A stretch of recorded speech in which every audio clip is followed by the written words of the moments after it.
Biju S Nair, former officer food corporation of India. Current അഫയേഴ്സിന്റെ പുതിയൊരു വീഡിയോയിലേക്ക് സ്വാഗതം. ഇന്ന് വളരെ നാഷണൽ ഇമ്പോർട്ടൻസ് ഉള്ള ഒരു ന്യൂസ്, നമ്മളെയൊക്കെ ആവേശഭരിതരാക്കുന്ന ഒരു ന്യൂസും കൂടെ ഉണ്ട്. അത് പക്ഷേ ഇന്നത്തെ ഹിന്ദുവിൽ ഇല്ല, കാരണം അത് ഇന്നലെ പാതിരാത്രിക്ക് ശേഷമാണ് അത് സംഭവിക്കുന്നത്. ഓപ്പറേഷൻ സിന്ദൂർ, അത് അടുത്ത ദിവസങ്ങളിൽ പത്രത്തിൽ ഏറ്റവും വലിയ ന്യൂസ് അതായിരിക്കും.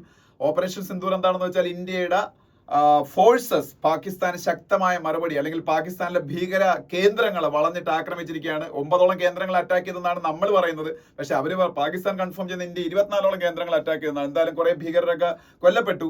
ഇന്ത്യയുടെ ആത്മാഭിമാനത്തിനേറ്റ ആ മുറിവിന് നമ്മൾ തിരിച്ചടി കൊടുത്തു. അപ്പൊ അതിൽ നമുക്ക് അഭിമാനിക്കാം. പക്ഷെ ഇതൊരു യുദ്ധമായി മാറാതിരിക്കട്ടെ. പാകിസ്ഥാൻ മുൻകൈ എടുത്താൽ മാത്രമേ ഇതൊരു യുദ്ധമായിട്ട് മാറുള്ളൂ. മാറിയാൽ പാകിസ്ഥാൻ തന്നെയായിരിക്കും കൂടുതൽ ദോഷം. ദോഷം എന്ന് പറയാൻ കാര്യം, ഇന്ത്യ അറ്റാക്ക് ചെയ്യുന്നത് പാകിസ്ഥാന് കൂടുതൽ ബാധിക്കുന്നുള്ള രീതിയിലല്ല. അവരുടെ സാമ്പത്തിക മേഖല ആകെ താറുമാറായി കിടക്കുകയാണ്. അപ്പൊ വീണ്ടും ഒരു യുദ്ധം ഉണ്ടായാൽ, അതൊരു ശക്തമായ യുദ്ധമായി മാറിയാൽ പാകിസ്ഥാൻ എന്ന് പറഞ്ഞ രാജ്യത്തിൽ പിന്നീട് തിരിച്ചുവരവ് ഭയങ്കര ബുദ്ധിമുട്ടായിരിക്കും, അല്ലെങ്കിൽ അസാധ്യമായിരിക്കും. ഒരു ഫെയിൽഡ് സ്റ്റേറ്റ് ആയിട്ട് പാകിസ്ഥാൻ മാറും. ഇന്ത്യ അത് അത്രത്തോളം ബാധിക്കില്ലെങ്കിൽ ഇന്ത്യയും ബാധിക്കും. കാരണം എന്ന് വെച്ചാൽ സാമ്പത്തിക വ്യവസ്ഥയ്ക്ക് എപ്പോഴും ദോഷം തന്നെയാണ്. താൽക്കാലികമായിട്ടെങ്കിലും ഏത് ശക്തമായ രാജ്യമാണെങ്കിലും ഒരു യുദ്ധം എന്ന് പറയുന്നത്. പക്ഷേ സ്റ്റിൽ ഒരു ടാർഗറ്റഡ് ആയിട്ടുള്ള അറ്റാക്ക് ഇന്ത്യ നടത്തി. That is actually very very very good for the morale of Indian forces, Indian people, അല്ലെങ്കിൽ ഇന്ത്യയുടെ ഓണർ. ഇതിനെ എല്ലാത്തിനെയും സംരക്ഷിച്ചു. അതിൽ അന്ന് മരിച്ച കുറെ സ്ത്രീകളുടെ ഹസ്ബൻഡുമാരായിരുന്നു. അവരുടെ സിന്ദൂരം മായ്ച്ച ഒരു പരിപാടിയായിരുന്നു ഈ പറഞ്ഞ ഭീകരന്മാർ ചെയ്തത്. അതുകൊണ്ടായിരിക്കണം അതിന് പേര് ആപ്റ്റായിട്ട് ഓപ്പറേഷൻ സിന്ദൂർ എന്ന് കൊടുത്തത്. എന്തായാലും salute to our soldiers, salute to our forces, salute to our government of India. എല്ലാവർക്കും ഒരു വലിയ നന്ദി. ഞാൻ ഈ വീഡിയോയുടെ തുടക്കത്തിൽ പറയുന്ന ഇത്തരത്തിലൊരു കാര്യം തിരിച്ചടിച്ച് ഇന്ത്യയുടെ ശക്തി ലോകത്തിന് ബോധ്യപ്പെടുത്താൻ. അപ്പം ഇനി വരും ദിവസങ്ങൾ ഇതിനെ ഫോളോ ചെയ്ത് എന്തൊക്കെയാണ് സംഭവിക്കാൻ പോകുന്നത് അറിയത്തില്ല. എന്തായാലും states to conduct drills today to test civil defence preparedness എന്നൊരു ന്യൂസ് ഇന്നലെയും വന്നതാണ്. ഇന്നാണ് എല്ലാ സ്റ്റേറ്റുകളിലും, കേരളത്തിൽ ഉൾപ്പെടെ സിവിൽ ഡിഫൻസ് പ്രിപ്പയർനെസ് നടത്താൻ പോയാണ്. അത് കണ്ടപ്പോഴേ എനിക്ക് ഇന്നലെ തോന്നിയിരുന്നു, തീർച്ചയായിട്ടും ഒരു ശക്തമായ തിരിച്ചടി ഇന്നലെയോ അല്ലെ ഇന്നോ ഒക്കെ തന്നെ ഇന്ത്യ ചെയ്യാൻ പോയാണെന്ന്. അപ്പൊ എന്തായാലും ഈ സിവിൽ ഡിഫൻസ് പ്രിപ്പയർനെസ് എന്ന് പറയുന്നത് മെയിൻലി 244 ഡിസ്ട്രിക്റ്റുകൾ. ഇന്ത്യയില് ഒരു അറ്റാക്ക് ഉണ്ടായാൽ അത് ബാധിക്കാൻ സാധ്യതയുള്ള 244 ഡിസ്ട്രിക്റ്റുകളെ ആണ് അവർ ഫോക്കസ് ചെയ്യുന്നത്. എന്നിരുന്നാലും ഇന്ത്യയിലെ എല്ലാ സ്റ്റേറ്റുകളിലും നടത്തണമെന്ന് പറഞ്ഞേക്കുന്ന കാര്യം, വൈറ്റൽ ഇൻസ്റ്റലേഷൻസ് ഉള്ള റിഫൈനറികൾ, ന്യൂക്ലിയർ പ്ലാന്റുകൾ, കന്റോൺമെന്റുകൾ പോലുള്ള വൈറ്റൽ ഇൻസ്റ്റലേഷൻസ് ഉള്ള ഇന്ത്യയിലെ ഏത് ഡിസ്ട്രിക്റ്റും ഒരു സിവിൽ ഡിഫൻസ് ഡിസ്ട്രിക്റ്റ് ആയിട്ട് കരുതിക്കൊണ്ട്, ഇന്ത്യയിലിപ്പോ കേരളത്തിലിപ്പോ നമുക്ക് ന്യൂക്ലിയർ പ്ലാന്റ് ഇല്ല, റിഫൈനറി ഇല്ല, പക്ഷേ കന്റോൺമെന്റ് ഒക്കെ ഉണ്ട്. അപ്പം ആ ഒരു ഡിസ്ട്രിക്റ്റിനെ ഒരു സിവിൽ ഡിഫൻസ് ഡിസ്ട്രിക്റ്റ് ആയിട്ട് കണ്ടുകൊണ്ട് നമ്മൾ സിവിൽ ഡിഫൻസ് പ്രിപ്പയർഡ്നെസ് നടത്തണമെന്നാണ്. ഇന്ന് തന്നെ അത് കണ്ടക്ട് ചെയ്യണമെന്ന് ഇന്ത്യയുടെ ഹോം മിനിസ്ട്രി ഇന്ത്യയിലെ എല്ലാ സ്റ്റേറ്റുകൾക്കും പിന്നീട് നിർദ്ദേശം കൊടുത്തു കഴിഞ്ഞു. Union home secretary Govind Mohan അതിന്റെ പ്രിപ്പറേഷൻസ് റിവ്യൂ ചെയ്യും. Who is the union home secretary of India? Govind Mohan. അപ്പൊ ഇതൊക്കെയാണ് ഈ ന്യൂസിൽ അറിയേണ്ടത്. അവിടെ തന്നെ വേറെ ന്യൂസ് കാണാം. UNSC members question Pak on Pahalgam attack. UNSC, UN security council, united നേഷൻസിന്റെ സെക്യൂരിറ്റി കൗൺസിൽസ്, രക്ഷാ സമിതി. 15 members are there. 5 are permanent members and 10 are non-permanent members. Out of the 10 non-permanent members, 1 member is Pakistan currently, because ഈ non permanent members എന്ന് പറഞ്ഞ rotation ബേസിസിൽ 2 yearsലേക്കാണ് select ചെയ്യുന്നത്. India was also a non permanent member up to 2022 or 23. Exactly എനിക്ക് ഓർമ്മയില്ല, 2022 വരെയാണെന്ന് എനിക്ക് തോന്നുന്നത്. Now Pakistan is a non permanent member of UN security council. അപ്പോ പാകിസ്ഥാൻ അനുകൂലമായിട്ട് ഒരു പ്രസ്താവനയൊക്കെ ഉണ്ടാവുമെന്നാണ് പാകിസ്ഥാൻ കരുതിയത്. അല്ലെങ്കിൽ അവരുടെ നറേറ്റീവ് ജമ്മു ആൻഡ് കാശ്മീർ വിഷയത്തിന് ഇന്റർനാഷണലൈസ് ചെയ്യുക വീണ്ടും എന്നൊക്കെയുള്ള ഒരു എയിം വെച്ചുകൊണ്ടാണ് UN സെക്യൂരിറ്റി കൗൺസിലിന്റെ സ്പെഷ്യൽ ഒരു മീറ്റിംഗിൽ പാകിസ്ഥാൻ പോയത്. പക്ഷേ പാകിസ്ഥാൻ ശക്തമായി ക്വസ്റ്റ്യൻ ചെയ്യപ്പെട്ടു. ലഷ്കർ ഇ തൈബ എന്ന് പറയുന്ന സംഘടനയ്ക്ക് പഹൽഗാം ടെററിസ്റ്റ് അറ്റാക്കിൽ ഉള്ള ഇൻവോൾവ്മെന്റിനെ ഈ UN സെക്യൂരിറ്റി കൗൺസിലിലെ പെർമനന്റ് മെമ്പേഴ്സിൽ ചൈന ഒഴിച്ചുള്ള രാജ്യങ്ങൾ ശക്തമായി ക്വസ്റ്റ്യൻ ചെയ്തെന്നാണ് ഈ ന്യൂസിൽ പറയുന്നത്. ഇന്നത്തെ ഇന്ത്യൻ എക്സ്പ്രസിലും ഇതേ ന്യൂസ് ഉണ്ട്. എന്ന് മാത്രമല്ല, ഒരു സ്റ്റേറ്റ്മെന്റ് അവർ ഇഷ്യൂ ചെയ്തതുമില്ല. പാകിസ്ഥാൻ ആഗ്രഹിച്ച സ്റ്റേറ്റ്മെന്റ് ഒന്നും ഇഷ്യൂ ചെയ്തില്ല. ഈ ടെററിസത്തിനെ ശക്തമായിട്ട് കണ്ടം ചെയ്യുകയും ചെയ്തു. അപ്പൊ UN സെക്യൂരിറ്റി കൗൺസിലിൽ പാകിസ്ഥാൻ ഉണ്ടായിരുന്നിട്ട് പോലും പാകിസ്ഥാൻ ആഗ്രഹിച്ച കാര്യം ഇന്നലെ നടത്തിയെടുക്കാൻ അവർക്ക് കഴിഞ്ഞില്ല എന്നും ഈ ഹിന്ദു ന്യൂസ് പേപ്പറിൽ ഈ ന്യൂസിൽ കാണാം. പിന്നെ ഇന്ത്യക്ക് അഭിമാനകരമായിട്ടുള്ള മറ്റൊരു news, Gaganyaan's man mission likely in 2027. We know what is Gaganyaan. Gaganyaan is India's first manned mission to space. ഇന്ത്യയുടെ ആദ്യത്തെ മാൻഡ് മിഷൻ ആണ് സ്പേസിലേക്ക്. ശുഭാംശു ശുക്ല എന്ന് പറയുന്ന ആള് ഉറപ്പായിട്ടും കൺഫേംഡ് ആയിട്ടുണ്ട്. ഇന്ത്യയുടെ മാൻ മിഷനിലേക്ക് 2027. അതിന് വേണ്ടിയിട്ടാണ് ഇപ്പൊ നാസയുടെ ആക്സിയം 4 എന്ന് പറയുന്ന മിഷൻ വഴി, നാസയുടെ ആക്സിയം 4 എന്ന് പറയുന്ന മിഷനിൽ ഈ മാസം 29 ശുഭാംശു ശുക്ല സ്പേസിലേക്ക് പോയാണ് ഒരു ഹാൻഡ് ഓൺ എക്സ്പീരിയൻസ് കിട്ടാൻ വേണ്ടി. അതിനുശേഷം ഗഗൻയാനിൽ ഒരു ക്രൂ മെമ്പർ അദ്ദേഹം തന്നെ ആയിരിക്കും എന്നാണ് പറയപ്പെടുന്നത്. ഇപ്പൊ ഈ 2027 ഇന്ത്യയുടെ ഗഗൻയാൻ എന്ന് പറയുന്ന സ്പേസ് മിഷൻ, മാൻഡ് സ്പേസ് മിഷന് മുന്നോടിയായിട്ട് India will conduct three unmanned mission. Out of them 1 mission will be using A humanoid robot. ഒരു ഹ്യൂമനോയിഡ് റോബോട്ട് ഇങ്ങനെ ഉപയോഗിച്ച് നമ്മളൊരു മിഷൻ നടത്തും ഈ മാൻ മിഷന് മുമ്പായിട്ട്. ആ ഹ്യൂമനോയിഡ് റോബോട്ട് ഇന്ത്യ ഡെവലപ്പ് ചെയ്ത് കഴിഞ്ഞാൽ അതിന്റെ പേര് വ്യോം മിത്ര എന്നാണ്. ഗഗൻയാൻ മിഷന് മുമ്പായിട്ട് ഇന്ത്യ നടത്താൻ പോകുന്ന സ്പേസ് മിഷനിൽ, അൺമാൻഡ് സ്പേസ് മിഷനിൽ യൂസ് ചെയ്യുന്ന ഹ്യൂമനോയിഡ് റോബോട്ടിന്റെ പേരാണ് വ്യോം മിത്ര. അപ്പോ അതും അവിടെ കാണാം. പിന്നെ Punjab move to denotify SYL land high handed SC എന്നൊരു ന്യൂസ് കാണാം. ഞാൻ ഇന്നലെ പറഞ്ഞു SYL canal. What is SYL canal? Sutlej Yamuna link canal. Punjab എന്നും ഹരിയാന എന്നും 2 സ്റ്റേറ്റുകളായിട്ട് ലിംഗ്വിസ്റ്റിക് ബേസിസിൽ 1966 പഞ്ചാബ് ഡിവൈഡ് ചെയ്യപ്പെടുമ്പോൾ ഹരിയാനയ്ക്ക് fair share of water that should get from Punjab. അപ്പോൾ അതിനു വേണ്ടിയിട്ട് ബക്ര ബിയാസ് മാനേജ്മെന്റ് ബോർഡ് BBMB എന്ന് പറഞ്ഞൊരു ബോർഡൊക്കെ ഫോം ചെയ്തു. എന്നിട്ട് സത്ലജിലെ വെള്ളം ഹരിയാനയിലേക്ക് കൊണ്ടുവരുന്നതിന് വേണ്ടിയിട്ട് സത്ലജിനെയും യമുനയെയും ലിങ്ക് ചെയ്തുകൊണ്ട് ഒരു കനാൽ ഫോം ചെയ്യാൻ തീരുമാനിച്ചു. അതാണ് SYL കനാൽ എന്ന് പറയുന്നത്. പക്ഷേ പഞ്ചാബിന്റെ ഒപ്പോസിഷൻ മൂലം അത് ഫുള്ളി ഇംപ്ലിമെന്റ് ചെയ്യാൻ ഇപ്പോഴും കഴിഞ്ഞിട്ടില്ല. SYL കനാലിന് വേണ്ടിയിട്ട് ലാൻഡ് അക്വയർ ചെയ്ത് പഞ്ചാബ് അത് ഡീനോട്ടിഫൈ ചെയ്യുകയും അത് ഫാമേഴ്സിന് തിരികെ കൊടുക്കാൻ തീരുമാനിക്കുകയും ചെയ്തു. സുപ്രീം കോടതിയുടെ ഡയറക്ഷൻസിന് എഗെയിൻസ്റ്റ് ആണ്. സോ സുപ്രീം കോടതി ഇന്നലെ വളരെ ശക്തമായിട്ട് പഞ്ചാബ് ഗവൺമെന്റിന് ഇതിന്റെ പേരിൽ വിമർശിച്ചിരിക്കുകയാണ്. അതൊക്കെയാണ് ഫ്രണ്ട് പേജിലെ മറ്റൊരു ന്യൂസ് എന്ന് പറയുന്നത്. പിന്നെ താഴോട്ട് വരുമ്പോൾ വീണ്ടും നമുക്ക് സന്തോഷിക്കാവുന്ന ഒരു news. India UK conclude landmark trade deal. India is holding discussions with the very big countries like United States of America, Australia, then European Union, etc. For finalizing a free trade agreement. Free trade agreement means Swatantra Vyapara Karar. Simultaneously, India was conducting a discussion to conclude free trade agreement with the UK also. UK is now not a part of European Union. They exited from European Union.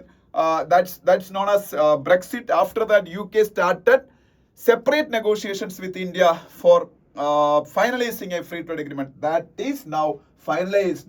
India and UK is going to sign free trade agreement with India and UK is going to sign free trade agreement. അപ്പോൾ അതിന്റെ എല്ലാ മൊഡാലിറ്റീസും കഴിഞ്ഞ് sign ചെയ്താൽ മതി. ഇന്ത്യയിൽ നിന്ന് UK യിലേക്ക് പോകുന്ന 99% സ്ഥാപനങ്ങൾക്ക് 0 ടാക്സ് ആയിരിക്കും ഇനി മുതൽ. അപ്പൊ അത്ര എന്താ പറയുക, അൺഹിൻഡേഡ് ആക്സസ് ഇന്ത്യയുടെ പ്രോഡക്ട്സിന് UK യിൽ കിട്ടും. 99% of Indian products to UK will be exempted from tax. അതുപോലെ UK യിലെ കുറെ പ്രോഡക്ട്സ് ഇങ്ങോട്ട് വരുമ്പോൾ ഇവിടെയും എക്സംപ്ഷൻ കിട്ടും. It will be good for overall export and import.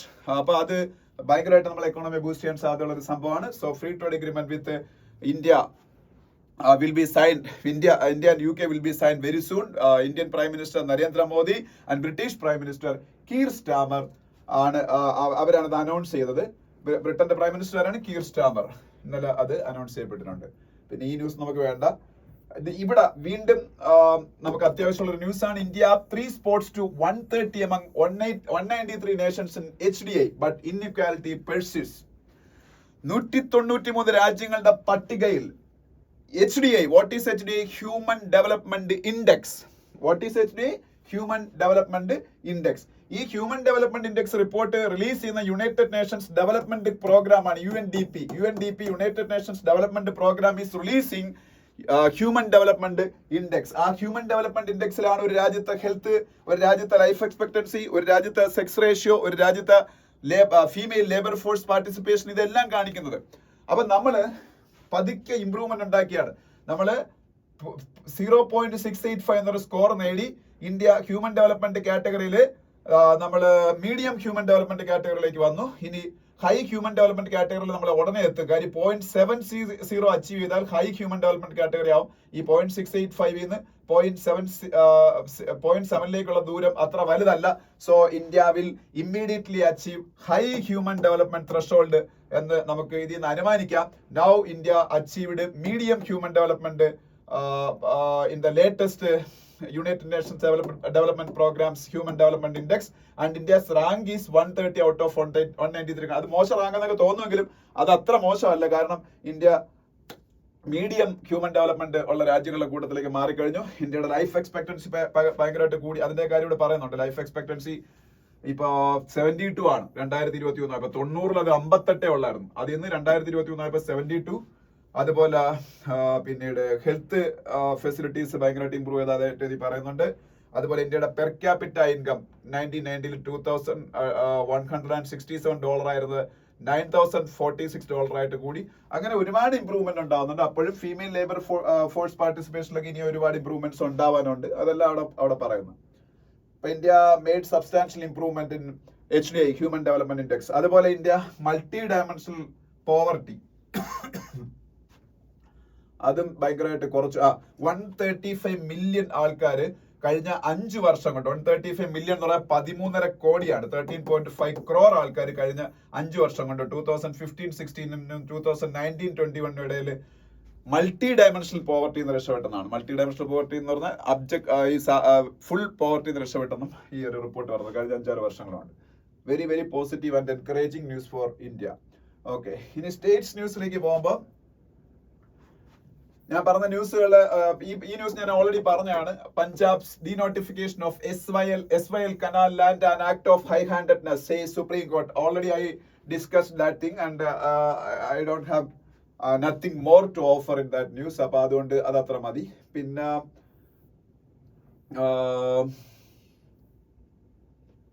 ഇവിടെ ഇത് മഹാരാഷ്ട്ര സ്റ്റേറ്റുമായിട്ട് ബന്ധപ്പെട്ട ഒരു ന്യൂസ് ഒക്കെയാണ്. മഹാരാഷ്ട്രയുടെ ചീഫ് മിനിസ്റ്റർ ദേവേന്ദ്ര ഫഡ്നാവിസ്, മഹാരാഷ്ട്രയുടെ ഡെപ്യൂട്ടി ചീഫ് മിനിസ്റ്റർമാരിൽ ഒരാളായ ഏകനാഥ് ഷിൻഡെ, മറ്റൊരാളായ അജിത് പവാർ, ഇവരെല്ലാവരും ഫോട്ടോ ഉണ്ട്. അത് അഹല്യാഭായി ഹോൾക്കർ എന്ന് പറയുന്ന മഹാരാഷ്ട്ര ഭരിച്ചിരുന്ന, അല്ലെങ്കിൽ ആ മഹാരാഷ്ട്രയിലെ കുറെ ഏരിയകൾ ഭരിച്ചിരുന്ന ഒരു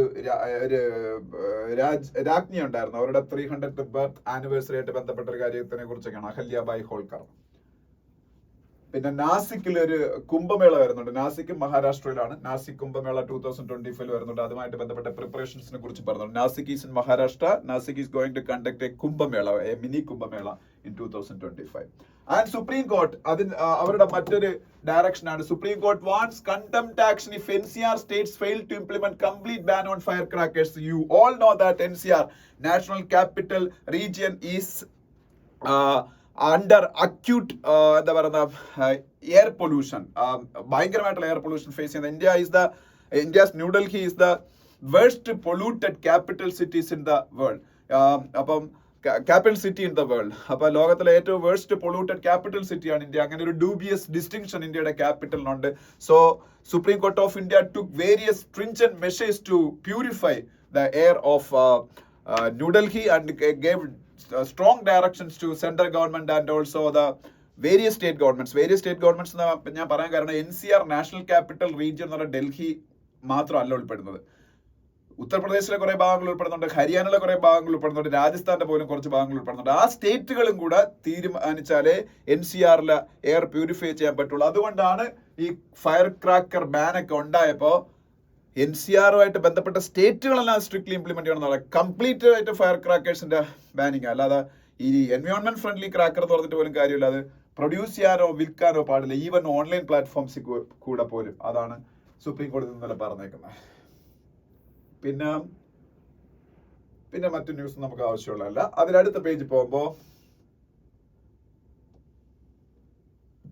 അതിന്റെ അടുത്ത പേജില് ചന്ദ്രബാബു നായിഡു, ആന്ധ്രാപ്രദേശിന്റെ ചീഫ് മിനിസ്റ്ററുമായിട്ട് ബന്ധപ്പെട്ട ന്യൂസ് ഉണ്ട്. Who is the chief minister of Andhra Pradesh? Chandrababu Naidu. പിന്നെ കേരളം, ഈ അന്നത്തെ ഗവർണർ ആയിരുന്ന ആരിഫ് മുഹമ്മദ് ഖാൻ അഗേൻസ്റ്റ് ആയിട്ട് സുപ്രീം കോടതിയിൽ ഒരു കേസ് കൊടുത്തിരുന്നു. ആ കേസ് ഇപ്പൊ തമിഴ്നാട് കേസില് ഇപ്പൊ ഗവർണറുടെ ആക്ഷൻസിന് അഗേൻസ്റ്റ് ആയിട്ടുള്ള ഒരു വിധി വന്ന കാര്യം നമുക്കറിയാം. RN രവി എന്ന് പറഞ്ഞ തമിഴ്നാട്ടിലെ ഗവർണറിന് അഗേൻസ്റ്റ് ആയിട്ട് വന്ന വിധി ഈ കേരളത്തിനും ആപ്ലിക്കബിൾ ആണ്. അതുകൊണ്ട് കേരളം ഗവർണർക്കെതിരെയുള്ള കേസ് പിൻവലിക്കുന്നു എന്നിപ്പോ സുപ്രീം കോടതി പറഞ്ഞേക്കുക. പക്ഷെ അതിനെ സെൻട്രൽ ഗവൺമെന്റ് സ്ട്രോങ് ആയിട്ട് എതിർക്കുന്നു. അവർ പറഞ്ഞ കേസ് പിൻവലിക്കാൻ പാടില്ല, ആ കേസ് സുപ്രീം കോടതി കേൾക്കണം. അപ്പോഴ് അതിൽ ചില കോൺസ്റ്റിറ്റ്യൂഷണൽ ആയിട്ടുള്ള ചില ക്വസ്റ്റ്യൻസ് വരുന്നുണ്ട്. അതിന് സുപ്രീം കോടതി അഡ്രസ് ചെയ്യണമെന്നുണ്ടെങ്കിൽ ആ കേസ് ഫർദർ ആയിട്ട് കേട്ടേ പറ്റൂ. കേസ് പിൻവലിക്കാൻ പറ്റൂലെന്നാണ് സുപ്രീം കോടതിയിൽ ഇന്നലെ സെൻട്രൽ ഗവൺമെന്റിന് വേണ്ടി ഹാജരായ ഇന്ത്യയുടെ സെക്കൻഡ് ഹയസ്റ്റ് ലോ ഓഫീസറായ സോളിസിറ്റർ ജനറൽ ഓഫ് ഇന്ത്യ പറഞ്ഞേക്കുന്നത്. ഇന്ത്യയുടെ സെക്കൻഡ് ഹയസ്റ്റ് ലോ ഓഫീസർ ആരാണ്? Solicitor general.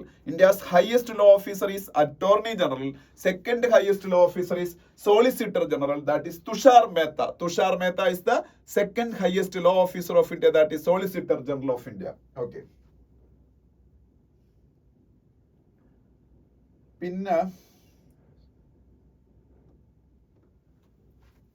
പിന്നെ മഹാരാഷ്ട്ര ലോക്കൽ ബോഡി ഇലക്ഷൻ ഒക്കെയാണ് അവിടെ പറഞ്ഞാൽ വേണ്ട നമുക്ക്.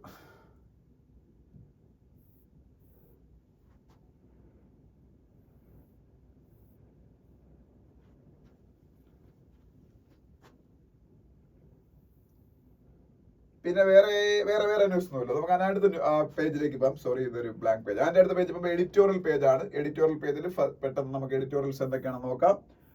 ഫസ്റ്റ് എഡിറ്റോറിയൽ എന്ന് പറയുന്നത് പെർസ്വേഷൻ സ്ട്രാറ്റജി എന്ന് പറയുന്ന എഡിറ്റോറിയൽ ആണ്. ഈ പെർസ്വേഷൻ സ്ട്രാറ്റജി എന്ന് പറയുന്ന എഡിറ്റോറിയല് ഇപ്പൊ ഇന്ത്യ കഴിഞ്ഞ 50 വർഷത്തിനിടയിൽ ആദ്യമായിട്ട് ഒരു ഫുൾ സ്കെയിൽ വാറിന് മുന്നോടിയായിട്ട് പുറപ്പെടുവിക്കുന്ന ചില നിർദ്ദേശങ്ങൾ പുറപ്പെടുവിച്ചതിനെ കുറിച്ചാണ്. സാധാരണ ഒരു ഫുൾ സ്കെയിൽ വാർ, ഇന്ത്യ ഗവൺമെന്റ് ഒരു ഫുൾ സ്കെയിൽ വാർ എക്സ്പെക്ട് ചെയ്യുന്നുണ്ട്. കാരണം ഇന്നിപ്പോ ഒരു ടാർഗറ്റഡ് അറ്റാക്ക് നടത്തിയ പാകിസ്ഥാന്റെ മിലിറ്ററി കേന്ദ്രങ്ങളിലോ പാകിസ്ഥാന്റെ സിവിലിയൻ കേന്ദ്രങ്ങളിലോ ഒന്നും അല്ല. India's target was only the places of terrorist hideouts, but still Pakistan will retaliate. India is expecting that, so that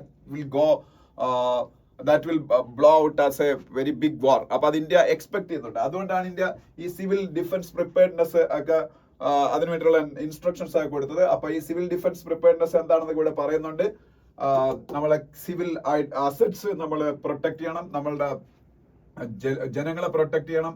ഒരു വാർ ലൈക്ക് സിറ്റുവേഷൻ ഉണ്ടായാലും നമ്മൾ എങ്ങനെയാണ് അപ്പൊ ബിഹേവ് ചെയ്യേണ്ടതെന്ന് നമ്മൾ ആൾക്കാരെ പഠിപ്പിക്കണം. അതിർത്തി ഏരിയയിലൊക്കെ ആണെന്നുണ്ടെങ്കിൽ ബങ്കറുകൾ സജ്ജമാക്കണം, ബങ്കറുകളിലേക്ക് ജനങ്ങളെ മാറ്റണം. പിന്നീട് അപ്പൊ അതൊക്കെയാണ്. അപ്പോ ഞാൻ നേരത്തെ പറഞ്ഞു, ഇപ്പൊ ഒരു കന്റോൺമെന്റ് ഉണ്ടെങ്കിൽ, ഒരു ന്യൂക്ലിയർ ഫെസിലിറ്റി ഉണ്ടെങ്കിൽ, ഒരു റിഫൈനറി ഉണ്ടെങ്കിൽ, അതെല്ലാം സിവിൽ ഡിഫൻസ് ഡിസ്ട്രിക്റ്റുകളായിട്ട് കൂട്ടിക്കൊണ്ട് അവിടെ എല്ലാം വാർ ലൈക്ക് മൊബിലൈസേഷൻസ് നടത്തിക്കൊണ്ട് ഇന്ത്യയിലെ ജനങ്ങളെ ബോധവൽക്കരിക്കുകയാണെന്നാണ് ഉള്ളതാണ് ഈ സിവിൽ ഡിഫൻസ് പ്രിപ്പയർനെസിന്റെ ലക്ഷ്യം. അപ്പൊ കഴിഞ്ഞ 50 വർഷത്തിനകത്ത് വെച്ച് ആദ്യമായിട്ടാണ് ഇത്തരത്തിലൊരു സംഭവം ചെയ്യുന്നത്. അപ്പോ ആൾക്കാരുടെ ഇടയിൽ കൂടുതൽ കോൺഷ്യസ്നെസ് ഉണ്ടാക്കി എങ്ങനെയാണ് ഈ സാഹചര്യത്തിൽ ബിഹേവ് ചെയ്യേണ്ടത്, അതൊക്കെയാണ് ഈ സിവിൽ ഡിഫൻസ് പ്രിപ്പയർനെസ് ലക്ഷ്യം എന്ന് പറയുന്നത്. അപ്പോ അതൊക്കെയാണ് അവിടെ മെയിൻലി പറയുന്നത്. പിന്നെ പൊതുവെ ഇന്ത്യ കരുതുന്നത് അമേരിക്കയിൽ 2001 ടെററിസ്റ്റ് അറ്റാക്ക് ഉണ്ടായല്ലോ, 2001 ടെററിസ്റ്റ് അറ്റാക്ക്, അതിന് ഇക്കലുണ്ടായിട്ടുള്ള ടെററിസ്റ്റ് അറ്റാക്ക് ആയിട്ടാണ് ഇന്ത്യ ഈ പഹൽഗാം അറ്റാക്കിനെ കൺസിഡർ ചെയ്യുന്നത്. കാര്യം അന്ന് ആയിരക്കണക്കിന് ആൾക്കാരാണ് വേൾഡ് ട്രേഡ് സെന്റർ തകർത്തപ്പോ, അൽഖ്വയ്ദ തകർത്തപ്പോ അമേരിക്കയിൽ ഉണ്ടായ മരണം. പക്ഷെ ഇന്ത്യക്ക് അത്രയും സംഭവിച്ചില്ല, 26 പേരെ മരിച്ചുള്ളൂ. പക്ഷെ ഇന്നസെന്റ് സിവിലിയൻസിനെ മതം ചോദിച്ച് മാറ്റി നിർത്തിയാണ് കില്ല് ചെയ്തത്. അതാണ് അതിന്റെ ഒരു പ്രത്യേകത എന്ന് പറഞ്ഞത്. അതുകൊണ്ട് തന്നെ അതൊരിക്കലും ശിക്ഷിക്കപ്പെടാതിരിക്കാൻ പാടില്ല. അതുകൊണ്ട് ഇന്ത്യയുടെ 2001 US ഫേസ് ചെയ്ത സെയിം സിറ്റുവേഷൻ പോലെയാണ് ഇന്ത്യ ഇതിനെ കാണുന്നത്. പക്ഷെ US അതിന് മുൻപിൻ നോക്കാതെ യുദ്ധത്തിനിറങ്ങി അവര് അഫ്ഗാനിസ്ഥാനിൽ മാരകമായിട്ടുള്ള അറ്റാക്ക് നടത്തി. അവര് അൽഖ്വയ്ദയൊക്കെ അവിടെ തകർത്തു, ഒസാമ ബിൻ ലാദനെ പിടികൂടി കൊല്ലിയൊക്കെ ചെയ്തു. പക്ഷെ അവർ ഒരു തിരിച്ചടി അവർ പ്രതീക്ഷിക്കേണ്ട കാര്യം, പാകിസ്ഥാനെ പോലെ ഒരു ശക്തമായ രാജ്യമൊന്നും അല്ലായിരുന്നു. പാകിസ്ഥാൻ ശക്തമായ രാജ്യം എന്ന് പറഞ്ഞാൽ അവര് മിലിറ്ററി വൈസ് അത്യാവശ്യം ശക്തിയുണ്ട് അവർക്ക്. അപ്പൊ അത്ര ഒന്നും അവർക്കൊരു റെസിസ്റ്റൻസ് അഫ്ഗാനിസ്ഥാനിൽ നേരിടേണ്ടി വന്നില്ല. പക്ഷെ ഇന്ത്യയുടെ സിറ്റുവേഷൻ അങ്ങനെയല്ല. ഇന്ത്യക്ക് കുറച്ചുകൂടെ ശക്തിയുള്ള ഒരു ന്യൂക്ലിയർ രാജ്യമായ പാകിസ്ഥാനെയാണ് നേരിടേണ്ടി വരിക.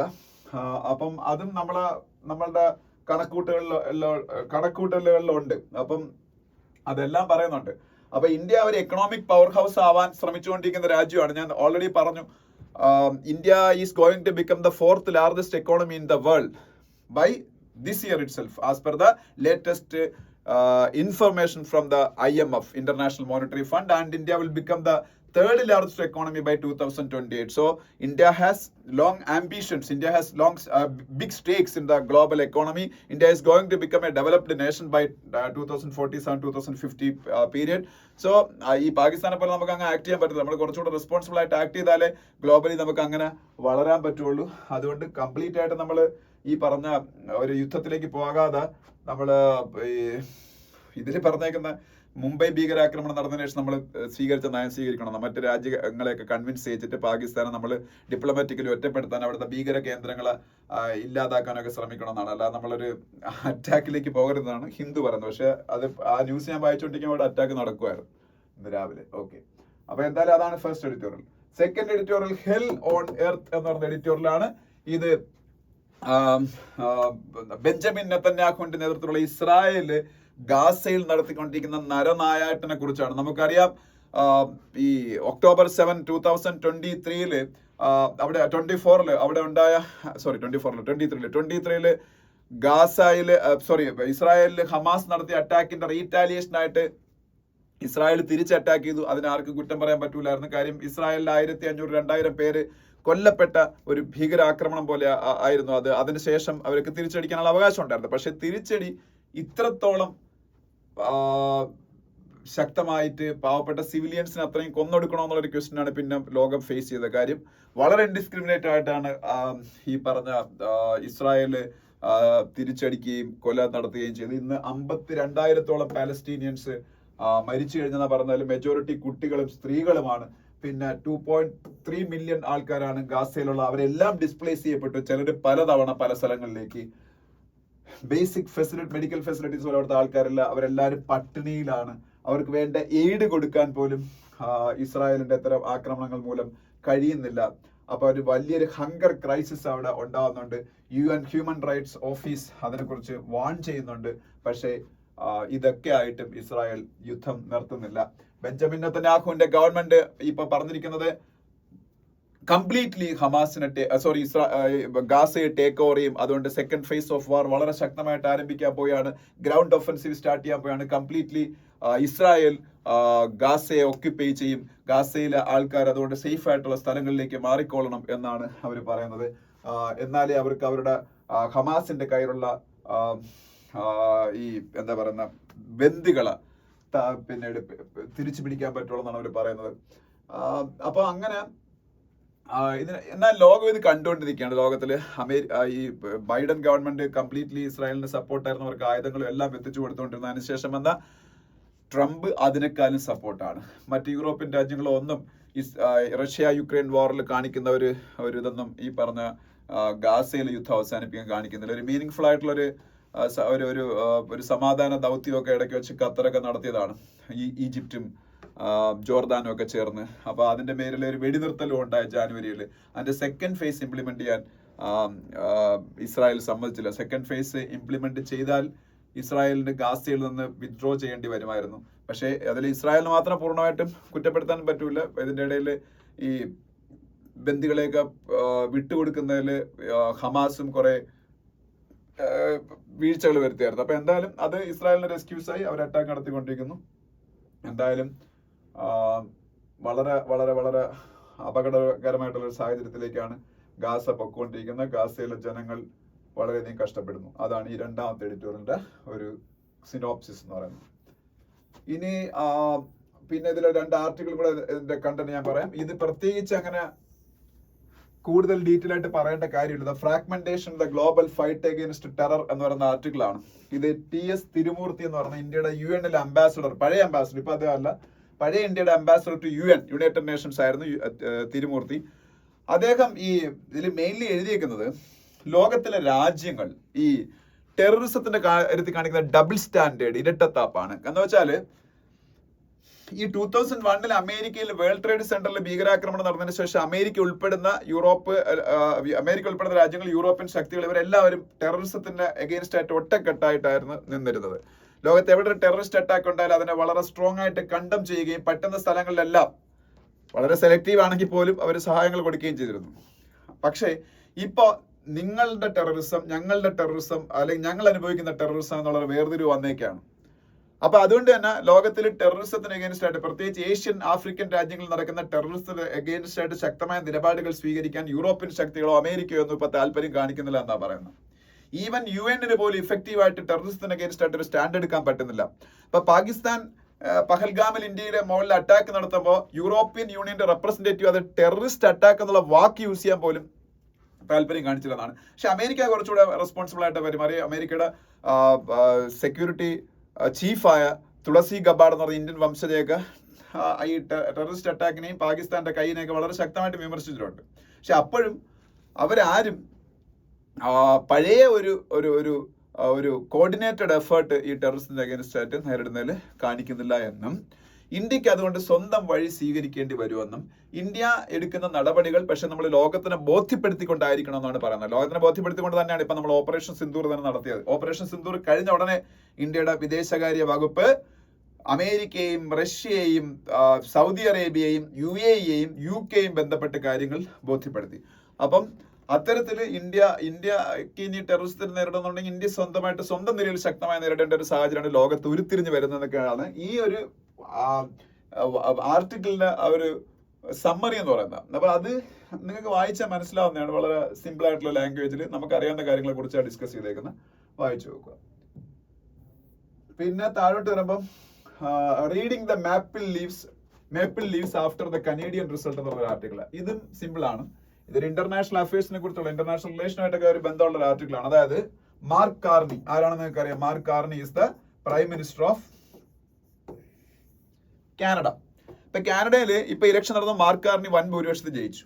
അതിന്റെ കാരണം ഡൊണാൾഡ് ട്രംപ് ആണ്. കാരണം കാനഡയില് ലിബറൽ പാർട്ടി ലീഡറാണ് ഈ മാർക്ക് കാർണി. ഈ ലിബറൽ പാർട്ടി എന്ന് പറയുന്ന പാർട്ടി അവരുടെ കംപ്ലീറ്റ് ജനപിന്തുണയെ നഷ്ടപ്പെട്ട് അവരുടെ മെയിൻ ഒപ്പോസിഷനായ കൺസർവേറ്റീവ് പാർട്ടിയുമായിട്ട് 20% ഡിഫറൻസ് ആയിരുന്നു ഒപ്പീനിയൻ പോൾസിൽ ഉണ്ടായിരുന്നു. ഒപ്പീനിയൻ പോൾസിൽ ഡൊണാൾഡ് ട്രംപ് അമേരിക്കയുടെ പ്രസിഡന്റ് ആയിട്ടൊക്കെ വരുന്ന സമയത്ത് ഈ അവിടുത്തെ റൂളിംഗ് പാർട്ടി ഇപ്പൊ അവിടെ വീടിന്റെ ഇലക്ഷനിൽ ജയിച്ച മാർക്ക് കാർണിയുടെ പാർട്ടിയും ലിബറൽ പാർട്ടിയും അവിടുത്തെ മെയിൻ ഒപ്പോസിഷൻ പാർട്ടി ആയിട്ടുള്ള കൺസർവേറ്റീവ് പാർട്ടി നമ്മൾ ജനപിന്തുണയിൽ 20% ഡിഫറൻസ് ഉണ്ടായിരുന്നു. അപ്പൊ പാട്ടും പാടി ഒപ്പോസിഷൻ ആയിട്ടുള്ള കൺസർവേറ്റീവ് പാർട്ടി ജയിക്കുന്ന എല്ലാവരും കരുതിയിരുന്നത്. അപ്പൊ അതിന്റെ ലീഡറിന്റെ പേര് നമ്മളിവിടെ കാണാൻ പഠിക്കണ്ട. ഇപ്പൊ അങ്ങേര് കാനഡയുടെ പ്രൈം മിനിസ്റ്റർ ആവുമെന്നാണ് കരുതിയിരുന്നത്. ഓക്കെ, പക്ഷേ എന്ത് സംഭവിച്ചു എന്ന് ചോദിച്ചാല് ഈ മാർക്ക് കാർണിക്ക് മുമ്പ് ജസ്റ്റിൻ ട്രൂഡോ ആയിരുന്നു അവിടുത്തെ പ്രൈം മിനിസ്റ്റർ. പുള്ളി ഇന്ത്യക്കെതിരെയൊക്കെ കാണിച്ച കാര്യങ്ങളൊക്കെ നമുക്കറിയാം. ഇന്ത്യയൊക്കെ വളരെ ഒറ്റപ്പെടുത്തുന്ന സമീപനമാണ് ജസ്റ്റിൻ ട്രൂഡോ നടത്തിയതൊക്കെ, ഖാലിസ്ഥാൻ തീവ്രതകളുമായിട്ട് ബന്ധപ്പെട്ട വിഷയത്തിലൊക്കെ. പക്ഷേ ജസ്റ്റിൻ ട്രൂഡോ പിന്നെ പ്രൈം മിനിസ്റ്റർ പൊസിഷൻ രാജിവെക്കുന്നു. മാർക്ക് കാർണി അവിടെ പ്രൈം മിനിസ്റ്റർ ആയിട്ട് വരുന്നു. ട്രംപ് അതേ സമയത്ത് അമേരിക്കയുടെ പ്രസിഡന്റ് ആയിട്ട് വരുന്നു. ട്രംപ് എന്നിട്ട് കാനഡയെ ഒരുപാട് ആക്ഷേപിക്കുന്ന സമീപനമാണ് സ്വീകരിച്ചത്. കാനഡയെ അമേരിക്കയ്ക്ക് 50 സ്റ്റേറ്റ്സ് ആണുള്ളത്. Trump wanted to make Canada the 51st state of USA and imposed heavy tariffs against Canada also. കാനഡയ്ക്കെതിരെ ഒരുപാട് ടാക്സസ് ഏർപ്പെടുത്തി. ഇതെല്ലാം കനേഡിയൻ നാഷണലിസം ഉണരുന്നതിന് കാരണമാകുകയും അത് മാർക്ക് കാർണി വളരെ അനുകൂലമായിട്ട് അദ്ദേഹത്തിന്റെ സപ്പോർട്ടായിട്ട് ചാനലൈസ് ചെയ്യുകയും ചെയ്തു. ഈ ഏതാണ്ട് ട്രംപിന്റെ സ്വഭാവമാണ് ഇവരുടെ ഒപ്പോസിഷൻ പാർട്ടിയായ കൺസർവേറ്റീവ് പാർട്ടിയുടെ മെയിൻ ലീഡറിനുള്ളത്. അപ്പം അയാളെ ഒരു കനേഡിയൻ ട്രംപ് ആയിട്ട് അവിടുത്തെ ആൾക്കാർ കാണാൻ തുടങ്ങി. പെട്ടെന്ന് തന്നെ ലിബറൽ പാർട്ടിക്ക് നഷ്ടപ്പെട്ട ജനപിന്തുണ ഒരു 3-4 മാസം കൊണ്ട് തിരിച്ചു പിടിക്കാൻ കഴിഞ്ഞു. എന്നിട്ട് ഹിസ്റ്റോറിക്കലി ഇലക്ഷനിൽ അവർ വീണ്ടും വിൻ ചെയ്യുന്നു. ഇത്രയേ ഉള്ളൂ ഈ ആർട്ടിക്കിളിന്റെ കണ്ടന്റ്.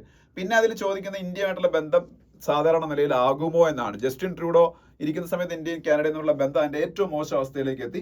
ഇപ്പോഴത്തെ പ്രൈം മിനിസ്റ്റർ മാർക്ക് കാർണി ഇന്ത്യയായിട്ടുള്ള ബന്ധം മെച്ചപ്പെടുത്താൻ ആഗ്രഹിക്കുന്നുള്ള സൂചനകളൊക്കെ തന്നിട്ടുണ്ട്. അതെങ്ങനെ അത് അടുത്ത കുറച്ച് വീക്സിൽ അല്ലെങ്കിൽ അടുത്ത കുറച്ച് മന്ത്സിൽ അത് പ്ലേ ഔട്ട് ചെയ്യാൻ പോകുന്നു, അതൊക്കെയാണ് ഈ ആർട്ടിക്കിളിൽ അത് ഡിസ്കസ് ചെയ്തേക്കുന്നത്. ഓക്കെ, പിന്നെ എനിക്കിന്ന് എല്ലാ ആർട്ടിക്കിൾസും വായിക്കാൻ സമയം കിട്ടില്ല. കാരണം ഞാൻ ഈ ഇന്ത്യയുടെ ടാർഗറ്റഡ് സ്ട്രൈക്ക് ഞാൻ രാവിലെ 4 മണിക്ക് എണീറ്റപ്പോഴേ അറിഞ്ഞു. പിന്നെ ഞാൻ ചാനൽസിലെ കൂടുതൽ അത് നോക്കിക്കൊണ്ടിരിക്കുകയായിരുന്നു. അതുകൊണ്ട് കൂടുതൽ നോക്കാൻ പറ്റില്ല. നോക്കിയ കാര്യങ്ങൾ പറഞ്ഞുതരാം. പിന്നെ ഇന്ത്യയിലെ ഏറ്റവും മാവോയിസ്റ്റ് അഫക്റ്റഡ് ആയിട്ടുള്ള ഒരു സ്ഥലമാണ് സുഖ്മ എന്ന് പറയുന്ന ഡിസ്ട്രിക്ട് ഛത്തീസ്ഗഡിൽ. അവിടെ നടന്നൊരു മാവോയിസ്റ്റ് ആക്രമണത്തിനെ കുറിച്ച് പറയുന്നുണ്ട്. ഒരാൾ മരിച്ചുപോയി. സുഖ്മ എന്ന് പറയുന്ന ഡിസ്ട്രിക്ട് എവിടെ നടന്നിരിക്കണം? It is notorious because of the Maoism in that particular district in Chhattisgarh. Okay, ഛത്തീസ്ഗഡിന്റെ ചീഫ് മിനിസ്റ്റർ ആരാണ്? വിഷ്ണു ദിയോ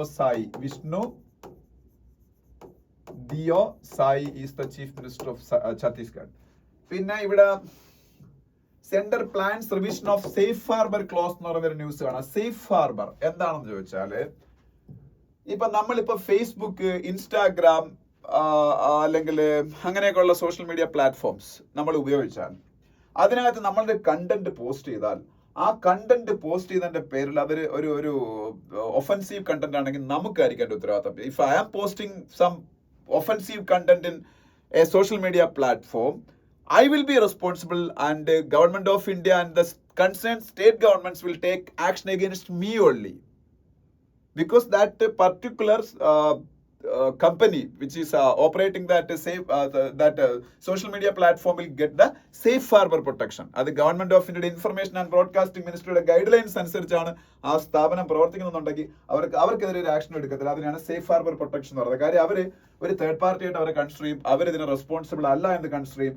അതാണ് ഇന്ത്യയുടെ IT act 2000, information technology act 2000 section 79 പറഞ്ഞത്. അതാണ് സേഫ് ഹാർബർ പ്രൊട്ടക്ഷൻ. പക്ഷെ ആ സേഫ് ഹാർബർ പ്രൊട്ടക്ഷൻ ഒന്ന് റിവൈസ് ചെയ്യാൻ പോയ ഗവൺമെന്റ്, കാര്യം കൂടുതൽ ഈ പറഞ്ഞ സ്ഥാപനങ്ങളെ റെസ്പോൺസിബിൾ ആക്കാൻ വേണ്ടി അതിനെക്കുറിച്ചൊരു ന്യൂസ് ആയി വന്നേക്കുന്ന. അപ്പം അത് എങ്ങനെയൊക്കെയാണ് വരാൻ പോണെന്ന് ഇനി അറിയാൻ പറ്റും. ഗവൺമെന്റ് പ്ലാൻ ചെയ്യുന്നേ പറഞ്ഞിട്ടുള്ളൂ, അതുകൊണ്ട് കൂടുതൽ ഡീറ്റെയിൽ അത് പറയേണ്ട ആവശ്യമില്ല. താഴോട്ട് വരുമ്പോ കാസ്റ്റ് സെൻസസിനെ കുറിച്ച് മല്ലികാർജുൻ ഖാർഗെ, കോൺഗ്രസിന്റെ പ്രസിഡന്റ്, പറഞ്ഞത് ഒരു സ്റ്റേറ്റ്മെന്റ് ഒക്കെ ഉണ്ട്. കാസ്റ്റ് സെൻസസ് നടക്കാൻ പോകുന്ന കാര്യം ഞാൻ ഇന്നലെ പറഞ്ഞു. ഇന്നലത്തെ ഹിന്ദുവിലെ ഒരു എഡിറ്റോറിയൽ അതിനെ കുറിച്ചായിരുന്നു എന്റെ ഓർമ്മ. കാസ്റ്റ് സെൻസസ് ഈ വരാൻ പോകുന്ന സെൻസസിലൂടെ കാസ്റ്റ് സെൻസസ് നടത്തും. അതിന്റെ ഇംപ്ലിക്കേഷൻസ് എന്തായിരിക്കും എന്ന് ഞാൻ ഇന്നലെ പറഞ്ഞായിരുന്നു. ദെൻ ഡീലിമിറ്റേഷനെ കുറിച്ചൊരു ന്യൂസ് അവിടെ ഉണ്ട്. ഈ കാസ്റ്റ് സെൻസസ് നടക്കാൻ പോകുന്ന ഇന്ത്യയുടെ ജനറൽ സെൻസസിന് ഒപ്പമാണ്. After general census there will be delimitation also, because I already gave detailed explanations to you in the previous classes regarding the procedure for delimitation, what is delimitation and how the constitution mandates delimitation process. Everything I explained in detail previously, but up to 2026 India freezed delimitation through a constitutional amendment. 84th ആണെന്ന് എൻ്റെ ഓർമ്മ, constitutional അമെൻമെന്റ് വഴി. അപ്പൊ ആ ഒരു freeze 2026 മാറാൻ പോയാണ്. അതിനെ കുറിച്ചാണ് ഇപ്പൊ കൂടുതൽ ഡിസ്കഷൻ നടക്കുന്നത്. അപ്പൊ ആ ഡീലിമിറ്റേഷനെ കുറിച്ചൊരു ന്യൂസ് ഇവിടെ വരുന്നുണ്ട്. പിന്നെ ഇന്ത്യയിലെ സുപ്രീം കോടതിയിൽ മൊത്തം ചീഫ് ജസ്റ്റിസ് ഉൾപ്പെടെ 34 ജഡ്ജസ് ഉള്ളത്. അതിൽ 21 ജഡ്ജസിന്റെ സ്വത്ത് വിവരം വെളിപ്പെടുത്തി. അതിന്റെ കാരണം നിങ്ങൾക്ക് അറിയായിരിക്കും. കാര്യം യശ്വന്ത് വർമ്മ എന്ന് പറയുന്ന ഹൈക്കോടതി, ഡൽഹിയിലെ പഴയ ഹൈക്കോടതി ജഡ്ജി, ഇപ്പൊ അങ്ങനെ അലഹബാദ് ഹൈക്കോടതിയിലെ ജഡ്ജിയാണ്. അയാളുടെ വീട്ടിൽ നിന്ന് കത്തിക്കരിഞ്ഞ നോട്ടുകെട്ടുകളെ കണ്ടുപിടിച്ചപ്പോൾ ജഡ്ജിമാരുടെ corruption became a media focus. That's why public focus. That's why Supreme Court decided to maintain utmost transparency. That's why Supreme Court decided to publish the assets related information of Supreme Court judges. അതിൽ 21 പേരെ വെളിപ്പെടുത്തിയിട്ടുള്ള, ബാക്കിയുള്ളവരെ അറിയാം. Next പേജിൽ പോകുമ്പോൾ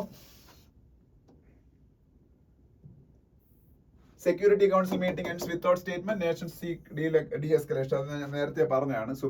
പാകിസ്ഥാൻ നല്ല ആഗ്രഹിച്ച പോലെ UN security council ഒന്നും നേടാൻ പറ്റില്ല. അതിനെ കുറിച്ചുള്ള ന്യൂസ് ആണ്. പിന്നെ CRPF ആയിട്ട് ബന്ധപ്പെട്ട ന്യൂസ് ഉണ്ട്. CRPF ഇന്ത്യയുടെ നമ്പർ 1 പാരാമിലിറ്ററി ഫോഴ്സ് ആണ്. India has many paramilitary forces. CRPF is there, BSF is there, Assam Rifles is there, ITBP, Indo-Tibetan Border Police is there. Then SSB, Sashastra Seema Bell is there, CISF, Central Industrial Security Force is there. Out of them, the biggest paramilitary force is CRPF, Central Reserve Police Force, and its Director General is GP Singh. GP Singh is the Director General of CRPF.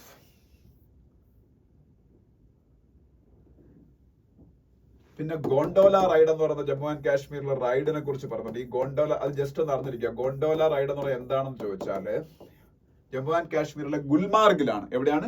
ഗുൽമാർഗിൽ. ഇതിന്റെ പ്രത്യേകത, the world second highest cable car service, ലോകത്തിലെ second highest cable car service അവിടെയാണ്. അതായത് second highest cable car service ഗുൽമാർഗിലെ gondola ride. അപ്പൊ അത് ടൂറിസ്റ്റുകളുടെ ഒരു attraction ആണ്. അപ്പൊ അത് ഇപ്പം അവിടെ ഒന്നും ആരും പോകുന്നില്ല. അതിനെ കുറിച്ചുള്ള ന്യൂസ് ആണ് ഈ ഒരു അറ്റാക്കിന് ശേഷം. Government amend satellite internet service rules എന്നൊരു ന്യൂസ് ആണ്. അതിപ്പോ സാറ്റലൈറ്റ് വഴി ഇന്റർനെറ്റ് കൊടുക്കുന്ന കമ്പനിയൊക്കെയുള്ള റൂൾസ് ആണ്. സാറ്റലൈറ്റ് വഴി ഇന്റർനെറ്റ് കൊടുക്കാൻ പോകുന്നത് ഇന്ത്യയിൽ ആരാണ്? സ്റ്റാർലിങ്ക് ആണ്. സ്റ്റാർലിങ്ക് എലോൺ മസ്കിന്റെ ഒരു കമ്പനിയാണ്. That is a satellite based internet service provider. That is Starlink. Starlink is going to come to India soon and they will get license from government of India. അപ്പൊ അതുമായിട്ട് ബന്ധപ്പെട്ട satellite internet service rules ഒക്കെ ഇന്നലെ കുറച്ച് changes വരുത്തുന്നുണ്ട് central government. Next പേജിലേക്ക് പോകുമ്പോൾ India Pakistan against ആയിട്ട് എടുക്കുന്ന ആക്ഷൻസിന്റെ ബേസിൽ മുസ്ലിം നേഷൻസുമായിട്ടുള്ള ഔട്ട്റീച്ച് ഇന്ത്യ ഇൻക്രീസ് ചെയ്തിട്ടുണ്ട്. സൗദി അറേബ്യയുടെ റൂളേഴ്സുമായിട്ട്, UAEയുടെ റൂളേഴ്സുമായിട്ടൊക്കെ പ്രൈം മിനിസ്റ്റർ ഓൾറെഡി സംസാരിച്ചായിരുന്നു. പിന്നെ ഗൾഫിലെ ഏറ്റവും സിഗ്നിഫിക്കന്റ് കൺട്രി ആയിട്ടുള്ള ഖത്തറിന്റെ എമിർ എന്ന് പറഞ്ഞ ഷെയ്ഖ് തമീം ബിൻ ഹമദ് അൽത്താനിയാണ്. Sheikh Sheikh Tamim bin Hamad Al Thani. Sheikh Tamim bin Hamad Al Thani. He visited India last month. So yesterday Narendra Modi, Indian Prime Minister, telephoned Qatar Emir and explained the action India is going to take against the terrorism emanating from the soil of Pakistan. അത് ഇന്ത്യക്ക് വേണമല്ലോ, അവരെയൊക്കെ പറഞ്ഞ് നമ്മൾ കാര്യങ്ങൾ മനസ്സിലാക്കണ്ടേ. പ്രത്യേകിച്ച് OIC, organisation of Islamic corporation, ഇന്ത്യക്ക് against ആയിട്ട് ഒരു സ്റ്റേറ്റ്മെന്റ് ഒക്കെ ഇന്നലെ റിലീസ് ചെയ്തിട്ടുണ്ട്. 57 മുസ്ലിം മെജോറിറ്റി രാജ്യങ്ങളാണ് OIC-യിലെ members, Organisation of Islamic Cooperation. Saudi Arabia ജിദ്ദയാണ് എന്റെ ഹെഡ് ക്വാർട്ടേഴ്സ് എന്ന് എനിക്ക് തോന്നുന്നത്, അതല്ലെങ്കിൽ റിയാദ്, ഇതിൽ ഏതോ ഒരെണ്ണമാണ്. സൗദി അറേബ്യയിലെ ജിദ്ദയാണെന്ന് എന്റെ ഓർമ്മ OIC-യുടെ ഹെഡ് ക്വാർട്ടേഴ്സ്. അവര് ഇന്ത്യയെ വിമർശിച്ചുകൊണ്ടൊക്കെ ഇതൊക്കെ ഇന്ത്യ യുദ്ധം ചെയ്യാൻ പോകുന്നു എന്നൊക്കെ പറഞ്ഞൊക്കെ വിമർശിച്ചുകൊണ്ടൊക്കെ ഒരു സ്റ്റേറ്റ്മെന്റ് ഒക്കെ നല്ല ഇഷ്യൂ ചെയ്തിട്ടുണ്ട്. അപ്പൊ അതിന്റെയൊക്കെ അടിസ്ഥാനത്തിൽ കൂടിയാണ് ഇന്ത്യ മുസ്ലിം വേൾഡുമായിട്ട് ഒരു ഔട്ട്റീച്ച് നടത്തുന്നത്. പിന്നെ ഇന്ത്യയിലെ മൺസൂൺ ഈ വർഷം എയർലി വരുമെന്നാ പറയുന്നത്. സാധാരണ വരുന്നേക്കാൾ ഒരാഴ്ച മുമ്പേ മൺസൂൺ വരാൻ സാധ്യതയുണ്ട്. നിക്കോബാർ ഐലൻഡ്സിലേക്കൊക്കെ by May 13 south west monsoon system arrive ചെയ്യുമെന്നാ പറയുന്നത്. അത് ജസ്റ്റ് പറഞ്ഞേ ഉള്ളൂ, നമ്മളത് പഠിക്കൊന്നും വേണ്ട. IMD അതൊക്കെ പറഞ്ഞ ഇന്ത്യൻ മെട്രോളജിക്കൽ ഡിപ്പാർട്ട്മെന്റ്, കാലാവസ്ഥാ നിരീക്ഷണ കേന്ദ്രത്തിൽ എന്താ പറയുന്നത്? IMD, Indian meteorological department. So south west monsoon normal monsoon ആയിരിക്കും, ചിലപ്പോൾ കുറച്ച് കൂടുതൽ മഴ പെയ്യാൻ സാധ്യത. It will come soon. Okay, പിന്നെ ഇതിന്റെ കൂടുതൽ ഡീറ്റെയിൽസ് വന്നിട്ടില്ല, അതുകൊണ്ട് അടുത്ത ക്ലാസ്സിൽ അതിനെ കുറിച്ച് പറയാം. Cashless treatment scheme for road accident victims. ഇന്ത്യയിലെ റോഡ് ആക്സിഡന്റ്സിൽ ഇത്രയും മരണങ്ങൾ നടക്കാൻ കാരണം എന്ന് പറയുന്നത് പലപ്പോഴും ഈ രക്തം വാർന്ന് റോഡിൽ കിടക്കുന്ന ആൾക്കാർ ഹോസ്പിറ്റലിൽ എത്തിക്കാൻ തയ്യാറാവത്തില്ല. പിന്നെ ഹോസ്പിറ്റലിൽ എത്തിച്ചാൽ തന്നെ പ്രൈവറ്റ് ഹോസ്പിറ്റൽസ് ഒക്കെ ഇവരുടെ വേറെ ബോർഡ്സ് നടത്താത്തോണ്ട് പൈസ കിട്ടൂലെന്ന് പേടിച്ചിട്ട് ട്രീറ്റ്മെന്റ് കൊടുക്കത്തില്ല. ഗോൾഡൻ അവർ എന്ന് പറയുന്ന സംഭവം ഉണ്ട്. എന്താണ് ഗോൾഡൻ അവർ? ഒരു അപകടം നടന്ന് ആദ്യത്തെ 1 മണിക്കൂറാണെന്ന് എനിക്ക് തോന്നുന്നത് ഗോൾഡൻ അവർ. അതിനകത്ത് വെച്ച് ബേസിക് ട്രീറ്റ്മെന്റ് കൊടുത്താൽ മിക്ക മരണങ്ങൾ അവോയ്ഡ് ചെയ്യാൻ പറ്റും. പക്ഷേ പലപ്പോഴും ഗോൾഡൻ അവറിൽ ട്രീറ്റ്മെന്റ് കിട്ടാത്തത് കൊണ്ട് ഇന്ത്യയിൽ റോഡ് ആക്സിഡന്റ് വിക്ടിംസ് പലപ്പോഴും മരിച്ചു പോകുന്നതാണ് കാണുന്നത്. സോ ഇന്നലെ റോഡ് ട്രാൻസ്പോർട്ട് മിനിസ്ട്രി പുതിയൊരു സംഭവം, road transport and highways ministry ഒരു പുതിയൊരു സംഭവം കൊണ്ടുവന്നിട്ടുണ്ട്. 1.5 ലക്ഷം രൂപ വരെ, അപകടം നടന്ന ഉടനെ 1.5 ലക്ഷം രൂപ വരെ ക്യാഷ്ലെസ് ആയിട്ട് ട്രീറ്റ്മെന്റ് കൊടുക്കാനുള്ള ഫെസിലിറ്റി ഇന്ത്യയിലെ ഹോസ്പിറ്റൽസിലെല്ലാം, പ്രൈവറ്റ് ഹോസ്പിറ്റൽസ് ഓൾസോ ഇൻക്ലൂഡഡ്. 1.5 ലക്ഷം 1.5 ലാക്സിന്റെ ട്രീറ്റ്മെന്റ് ഫ്രീ. അപ്പം ഗോൾഡൻ അവറിൽ ട്രീറ്റ്മെന്റ് കൊടുത്തൂടെ? അങ്ങനെ അവരെ ലൈഫ് സേവ് ചെയ്യാൻ പറ്റും. അതിന്റെ കൂടുതൽ ഡീറ്റെയിൽ ഞാൻ വായിച്ചിട്ട് അതിന്റെ കൂടുതലായിട്ടുള്ള കാര്യങ്ങൾ പറഞ്ഞുതരാം. പിന്നെ ICAR-നെ കുറിച്ചുള്ള ന്യൂസ് ഉണ്ട്. ICAR, Indian council of agriculture research. ICAR എന്താണ്? Indian council of agriculture research. ഇതിനു മുമ്പേ ഞാൻ പറഞ്ഞാണ് ഗഗൻയാൻ മിഷനെ കുറിച്ച്. ഗഗൻയാൻ മിഷൻ 2027 നടക്കും. അതിന് മുമ്പായിട്ട് ഇന്ത്യ അൺമാൻഡ് മിഷൻസ് നടത്തും സ്പേസിലേക്ക്. അതിലൊരെണ്ണം ഇയാളെ കൊണ്ടാണ്. ഇതാണ് ഹ്യൂമനോയിഡ് റോബോട്ടായ വ്യോമിത്ര എന്ന് പറയുന്ന സ്ത്രീ റോബോട്ടാണ്. അതുകൊണ്ടാണ് വ്യോമിത്ര. പെണ്ണിന്റെ രൂപമല്ലേ, നോക്കിയ ഫോട്ടോ. ഇതാണ് വ്യോമിത്ര. പിന്നെ നെക്സ്റ്റ് പേജിൽ പോകുമ്പോൾ ഇന്ത്യയുടെ ഇൻഡസ്ട്രിയൽ ബോഡീസ് എല്ലാം ഇന്ത്യയുടെ ഫ്രീ ട്രേഡ് അഗ്രിമെന്റ് വിത്ത് UK, ഇന്ത്യ ഒരു സ്വതന്ത്ര വ്യാപാര കരാർ അല്ലെങ്കിൽ FTA ഫ്രീ ട്രേഡ് അഗ്രിമെന്റ് UK-യുമായിട്ട് ഉണ്ടാക്കാൻ പോവുകയാണെന്ന് ഞാൻ പറഞ്ഞു. അത് ഫൈനലൈസ് ചെയ്തു. അതിന് ഇന്ത്യയുടെ പ്രധാനപ്പെട്ട ഇൻഡസ്ട്രിയൽ ബോഡീസ് എല്ലാം വെൽക്കം ചെയ്തിരിക്കുന്നു. ഫിക്കി എന്ന് പറഞ്ഞ സംഭവമുണ്ട്, Federation of Indian Chamber of Commerce and Industries. FICCI എന്താണ്? Federation of Indian Chamber of Commerce and Industries. അതിന്റെ പ്രസിഡന്റ് ഹർഷവർദ്ധൻ അഗർവാൾ ഒക്കെ സപ്പോർട്ട് ചെയ്തേക്കാണ്. Harshavardhan Agarwal is the president of FICCI. Okay, പിന്നെ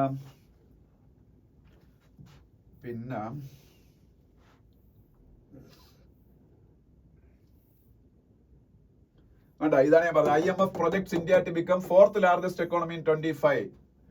This year itself, India will overtake Japan. Japan is the current 4th largest economy in the world, and India will overtake Japan and will become the 4th largest economy according to the latest estimates of IMF, International Monetary Fund. അപ്പൊ India അത്രയും growth potential ഉള്ള രാജ്യമാണ്. അതുകൊണ്ട് നമുക്ക് പാകിസ്ഥാനായിട്ടൊക്കെ യുദ്ധം ചെയ്ത് ഇന്ത്യയുടെ എക്കോണമിയെ തകർക്കാൻ പറ്റില്ല. പക്ഷെ എന്നാ പറഞ്ഞ് നമ്മളെ നേരെ വന്നാൽ നമുക്ക് വിടാൻ പറ്റുമോ? പിന്നെ നെക്സ്റ്റ് പേജിൽ പോകുമ്പോൾ ഇസ്രായേല് ഹമാസിന് അഗേൻസ്റ്റ് ആയിട്ട് നടന്ന അറ്റാക്ക്, അതുപോലെ യമനിലെ ഹൂദീസിന് അഗേൻസ്റ്റ്, യമന്റെ ക്യാപിറ്റലാണ് സനയിലെ ഹൂദീസിന്റെ കേന്ദ്രങ്ങളൊക്കെ ആക്രമിക്കുന്നതിനെ കുറിച്ചൊക്കെ ഉള്ള ന്യൂസ് ഉണ്ട്. പിന്നെ ഫ്രെഡറിക് മെഴ്സ്,